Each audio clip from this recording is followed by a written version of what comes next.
Hi, Andrea Waddell here. Welcome to the studio.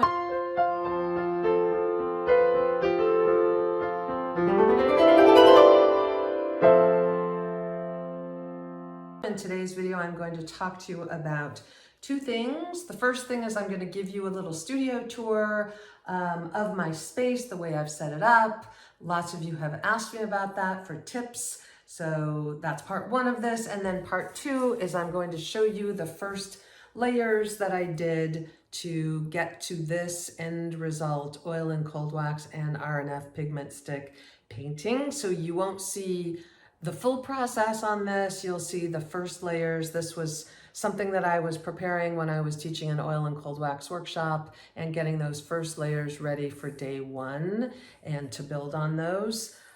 So you'll see that. And this painting just sold. So this is about to leave the studio and that's very exciting. This is actually only 2 layers and perhaps 3. And it is the second video on this subject of perhaps you don't need 10, 15, 20, 30 layers of oil and cold wax to get to really good end results, especially when you have some mastery of composition. I think that you can get there faster if you want to. If you're interested in any of my teaching, any of the things going on, look at the notes below. It's all there. There's a ton going on. I have some in-person workshops here in Northern California. I've got some online things going on. There's a self-paced course on mastering abstract composition, and we're going back to France this year in 2024 in September, back to the monastery. So be sure to check all that out if you're interested, and subscribe if you haven't done that yet, and let's jump to it. I am in Northern California in Novato, and this is the outside of the studio center, and it's called Marin Mocha, so it's the Museum of Contemporary Art. And this is just an outside view, and I'm going to go ahead and take you on a little tour of the grounds and then a little tour of the inside of my space. So this is actually an old army base, Spanish, gorgeous grounds, and they've turned it into artist studios. I don't know how many there are in this building. There are 3 buildings on the campus and about, I want to say 30 artist studios, maybe more, maybe less. And I feel incredibly fortunate to have gotten in here. I waited for multiple years. Here's my building. My dog Finley loves coming here. This is one of his favorite places, and the beautiful grounds. And I either come in here or I come in the other side door. So let's go on in. We're just coming through these halls. Unfortunately, this rug is pretty hideous. So all of these are artist studios, and we're coming up on my studio. It is Studio 1, and here we go.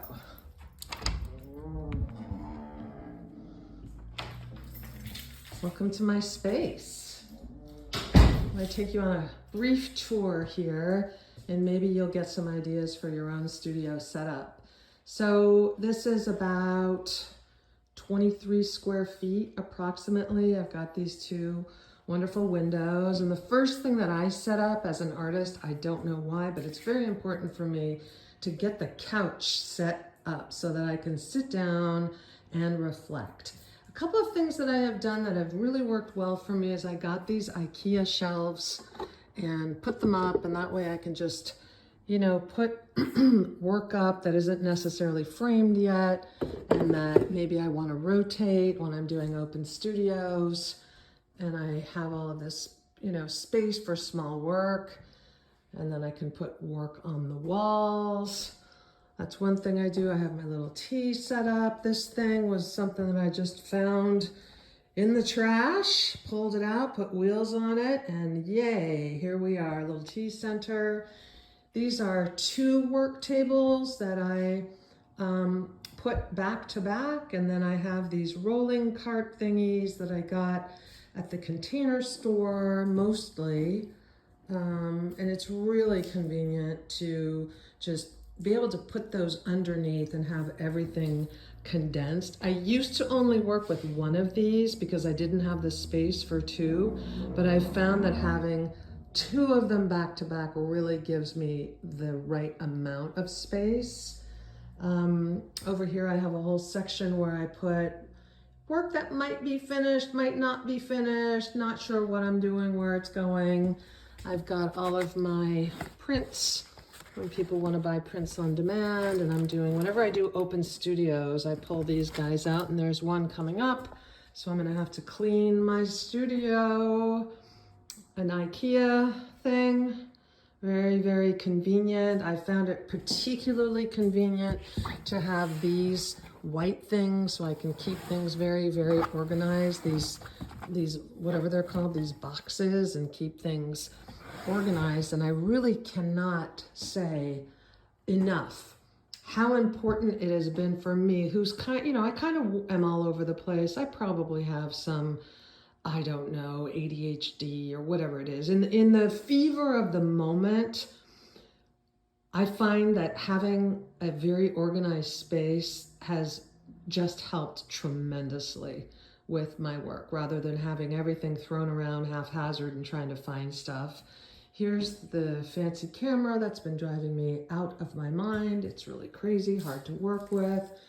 I've been working lately on, not on the floor, I've been tacking things up, but when I have something that is drying and it is waiting to get stretched, I put it on the floor, and what I use is, I don't know what it's called, but I found this waterproof paper on Amazon, and I use it for absolutely everything. The only problem with it is it makes noise, so that's a drag. But I put it on the floor.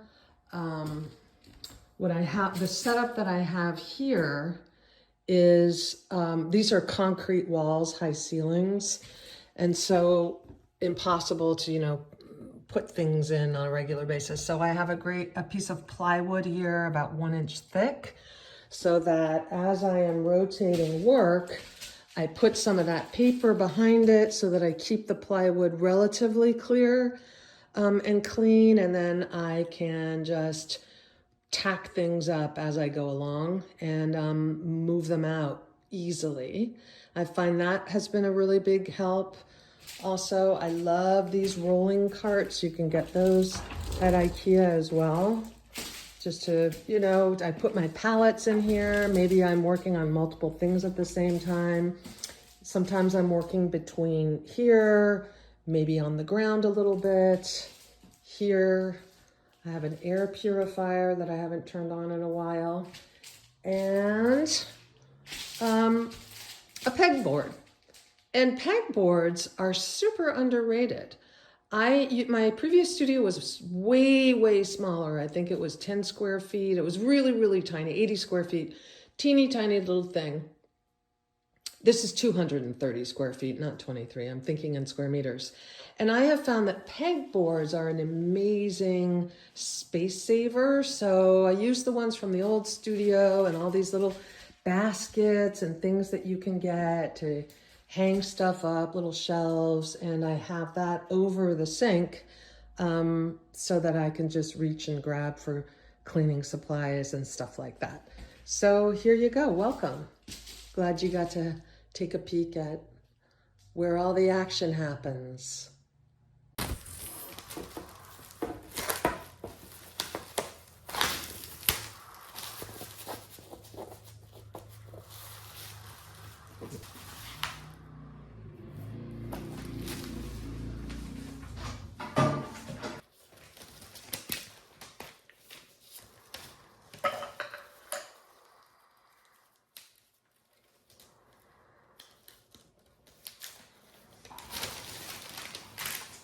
Just activate this surface.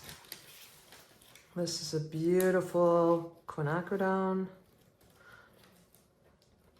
not usually start with red, but I'm going to in this case. I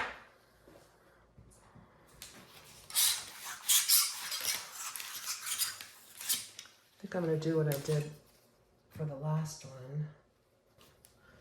Just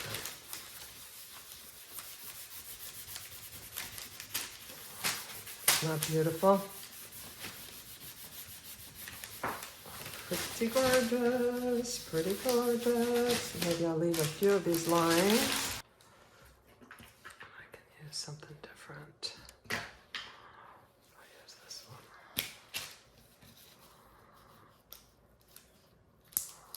This beautiful Indian yellow.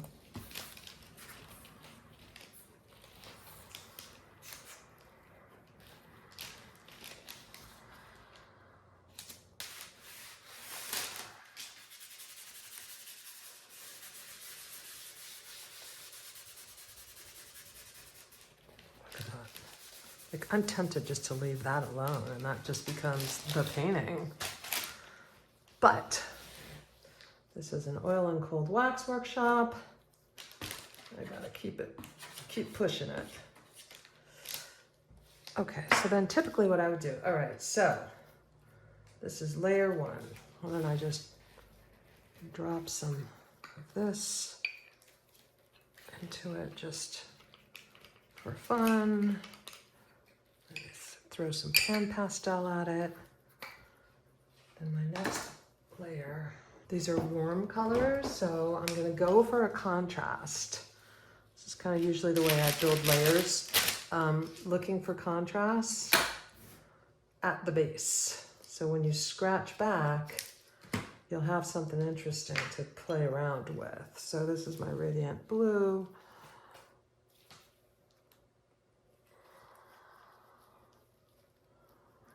You know, and sometimes you just hit gold in terms of the color. It just, something, a combination just becomes incredibly beautiful and striking.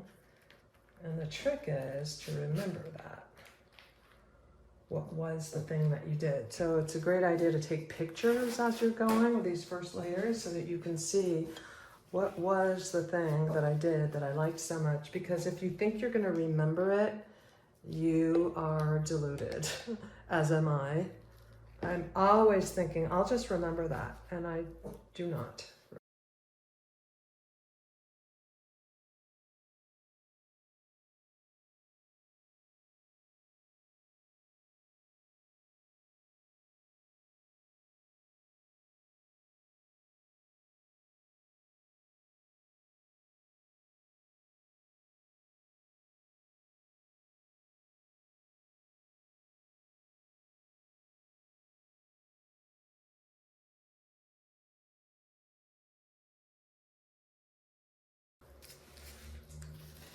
Now, some other kind of contrast.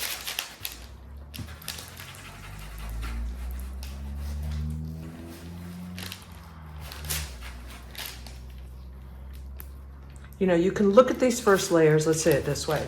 You can look at it as you're trying to compose something like I was doing in this first one, or you can kind of look at it as, I don't really care what's happening here. This is almost the same way as just priming my gesso, my board with gesso. I'm just gonna get some stuff down and try to make it, you know, make it into something in the next layers, not this first one. That makes sense. So that's what I'm gonna treat this that way, even though it's very hard because I already like some stuff that's happening here, but I'm gonna do it that way. So I've got a pink, some warms, a cool. I'm gonna go in with something dark. And I don't, yeah, you're not gonna see this because I'm gonna be working on it in class, but I'll show you the end result. Okay. That's gonna be too much paint, and I have made that mistake before. So I wanna be able to just not have too much. This one's an old one.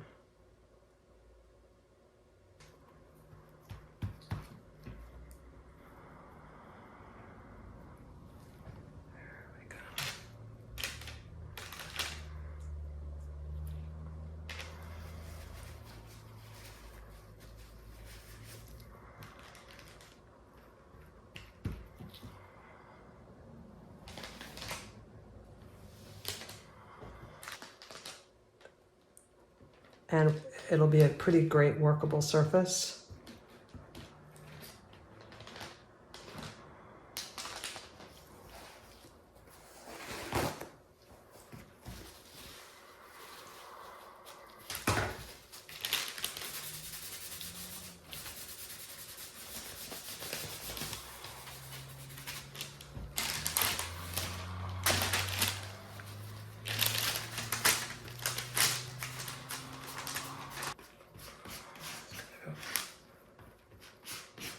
Weird gray.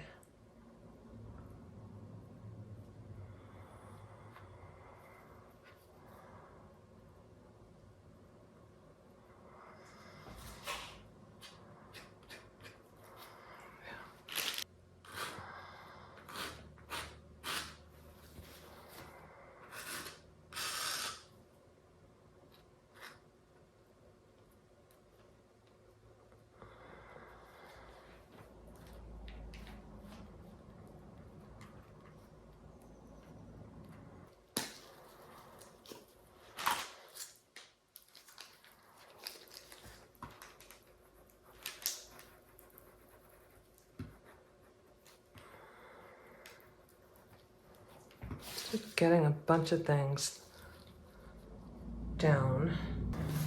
Whoops.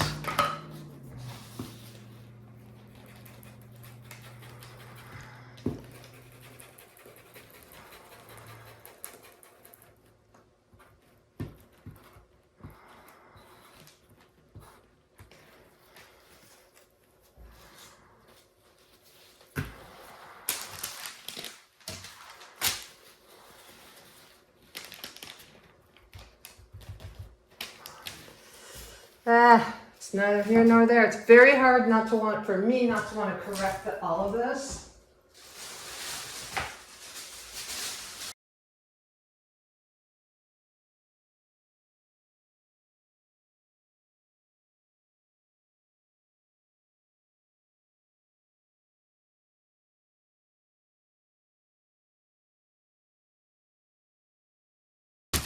Look at that.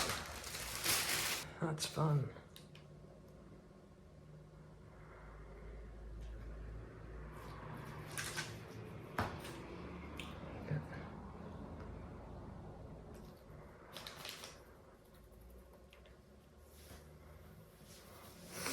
I do something very dark on top of this.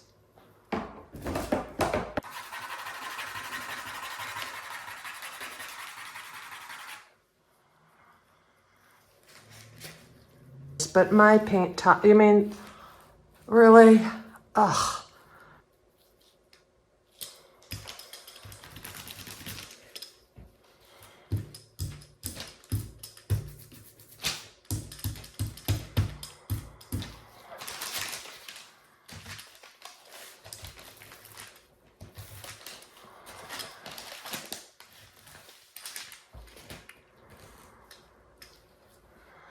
Can you tell I'm a really messy worker? For me, part of my process is creating chaos and then working my way through it.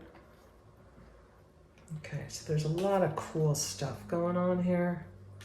We'll lay that on top of it. Work it.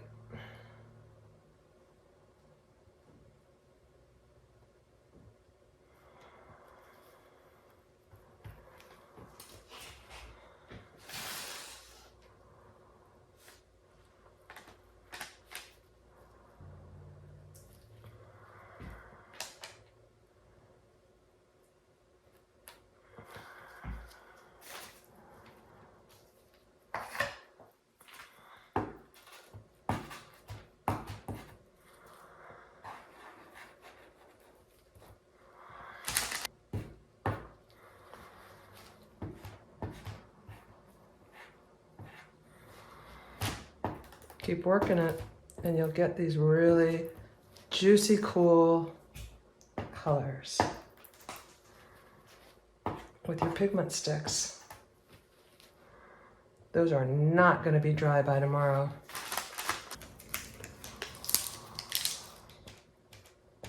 I can tell that scratching in like that too early in my process is going to get in my way. So I try to keep my scratches for further down in my process so that they don't, I don't have to just keep working around them.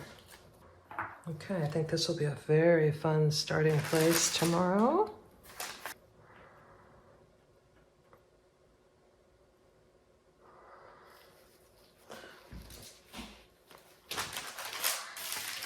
If you overwork it with this tool and come back and forth, I wanted a fresh blue, but unfortunately, I did a little back and forth gesture and lost it. Ugh, it's very hard. This is all about the lying it flat. I'm gonna try. How about I lie it like that? There, that works. Almost. That's the problem with the wet on wet, is it does get muddied pretty quickly. But the beauty of oil and cold wax is it will set up overnight. And then you can start doing some more stuff to it. And that's okay, having it like that.